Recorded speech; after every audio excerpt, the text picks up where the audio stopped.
ممكن امام عاشور يرجع نادي الزمالك تاني؟ لا طبعا. ايه لا طبعا، بس اهدى بس. اولا أيوة. نادي الزمالك دلوقتي بيمر بمشاكل ماديه في المستقبل وجاي له عروض كتير بعد هذه الازمات. ممكن يرجع، ممكن لو ما فيش ازمات يرجع طبعا. هتدفعوا 100 مليون؟ يرجع طبعا. هتدفعوا 100 مليون يا جماعه؟ توافق؟ طبعا اوافق. امام عاشور انت توافق على رجوعه؟ امام عاشور لعيب كويس. انت توافق على رجوعه؟ انا شفت امام واحمد عيد في موقف وقلت لا يمكن يروحوا النادي الاهلي، وراحوا النادي الاهلي. ما اعرفش اي حاجه ممكن تحصل ولا لا.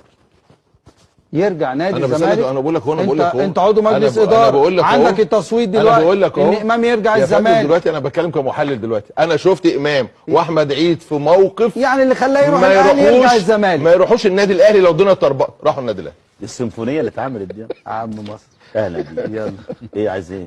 يرجع الزمالك؟ يرجع الزمالك. يرجع الزمالك. هو لا مؤاخذه معلش هم ما صدقتوا. لا مش مصدقنا. هقول لك عمال تقول لي فيلم هندي. هقول لك ليه ويعيط وفي الاخر يرجع الزمالك. هقول لك ماشي، ما هو غلطان طبعا. انتوا فرحانين في الازمه دي والله ابدا. سعداء. ليه؟ عشان ايه؟ زملكاويه لا سعيده. يا باشا ولا يهمنا ولا تفرق معانا ايه القصه. واحنا اللي عملناها ولا تفرق معانا. واحنا اللي عملناها. انا عارف. واحنا اللي عملناها. ايوه بس معلمين يا احمد. يا بيه ده في معلمين التوم. احمد مين اللي على التوم؟ اكتر من كده. ده انت اللي معلم التوم من اول انا بقى انا مستغرب. انا بالليل علينا حاجه يا عم الدنيا برد بالليل، روحت كده وصحيت على صلاه الفجر، قعدت ابص على الباب. ده كل الاهلاويه عملوا لايفات وفيديوهات وبقيت اسمع موضوع قصه وحكايه. ده حتى بتوع الاهلي ما داروش. دي نقطه غريبه. حاجه ما تداريش. ما داروش. اصل ده ما يتدراش. طب خلاص في ناس عامله اللي حصل ده كله اتكلم. يرجع الزمالك. والله الكوره بقت فلوس. لو هيدوا له فلوس زي النادي الاهلي يرجع، لان انتمائه اساسا للزمالك، وهو طلع في التلفزيون وقال انا انتمائي للزمالك من صغري.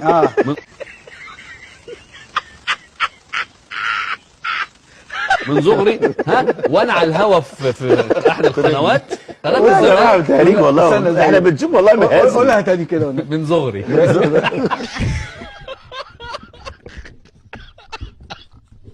وربنا احنا بنشوف مهازل يا جماعه والله. طب تصدق بالله، تصدقوا بالله وانا على الهوا في قناه الزمالك لما المستشار جابه كده جمال عبد الحميد فاكر وخالد لطيف مش فاكر كان مين، قلت لهم اتحداكوا لو ما كانش امام عاشور رايح النادي الاهلي حصل ما حصلش يا جيمي؟